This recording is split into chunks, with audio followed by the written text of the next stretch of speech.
যাস না, সিঁড়িতে উঠিস না।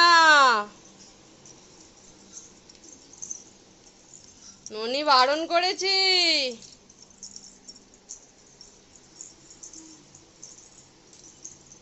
দেখছো সিঁড়িতে এত আমাদের মালপত্রে ঠেসাই, তো সেই সব পাশ কাটিয়ে কাটিয়ে পর পর করে অলরেডি এতগুলো সিঁড়ি পেরিয়ে গেল। ধরে নেবো, ধরবো।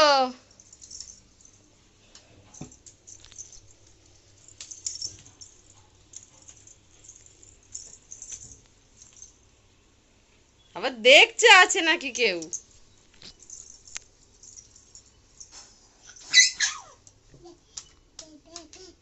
আমি শুধু পেছনটায় রয়েছি যাতে না পড়ে যায়, তার জন্য। কেমন উঠে পড়ছে দুষ্টু। ওটো, চলো দুতলায় যাই, ঘরে যাই, চলো। চলে এলো।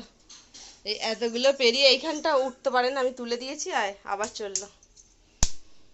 কিরকম দুষ্টু হয়েছে যে বলার কথা নয়। এই 11 মাস বয়স মেয়ের, এখনই এরকম। ও আরো বড় হয়ে কি করবে, আমরা এখনই ওকে সামলাতে পারছি না। ওরে বাপ রে।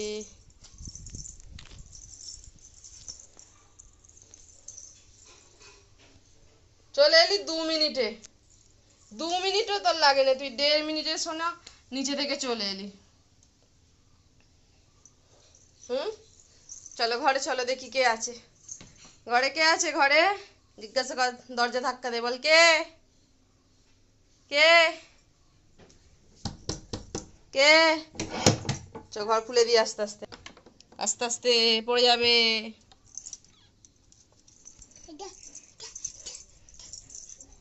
দেখছো দেখছো দেখছো, উফ, ও দৌড়বে, ও দৌড়বে।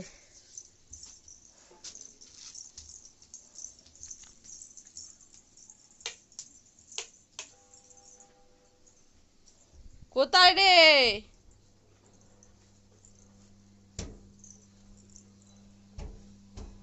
আমাদের ঘরের অবস্থা এখন খুব খারাপ। এই যেখানে এখন মুড়ির বস্তা রাখা, নতুন ঘর যতক্ষণ না হচ্ছে ওদিকে, এখন এই ঘরের মালপত্র একদম সব সামসেট থেকে এখানে পড়ে গেছিলো, সব এখানেই পড়েই আছে। এখানে অন্নপ্রাশনের গিফট পর্যন্ত এখনো তোলা হয়নি, সব এই বস্তায় বস্তায় ভরা রয়েছে। তো এখন ওইদিকে ঘর হলে কমপ্লিট, তারপর সব সরঞ্জাম গেলে তবে যদি ফাঁকা হয়। একদম ঘর এলোপাথারি হয়েই আছে।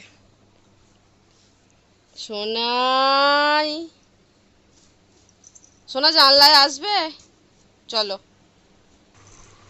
চলে যাও, জানলায় চলে যাও, জানলায় চলে যাও, চলে যাও,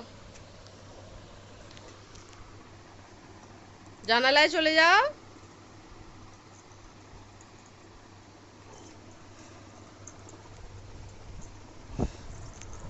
আমি শুয়ে পড়ছি সোনাই, শুয়ে পড়ি। জিভে কি হয়েছে? জিভে জিভে জিভ বার করছে। বাবা তুমিও শুয়ে পড়লে?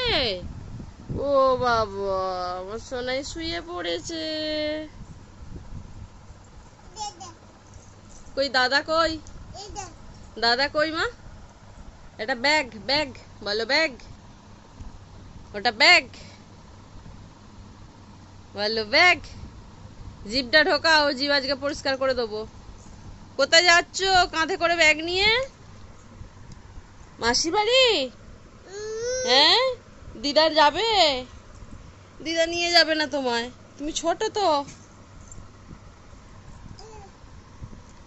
পড়ে যাবে, পড়ে যাবে তো। দেখছো দেখছো দেখছো দেখছো দেখছো।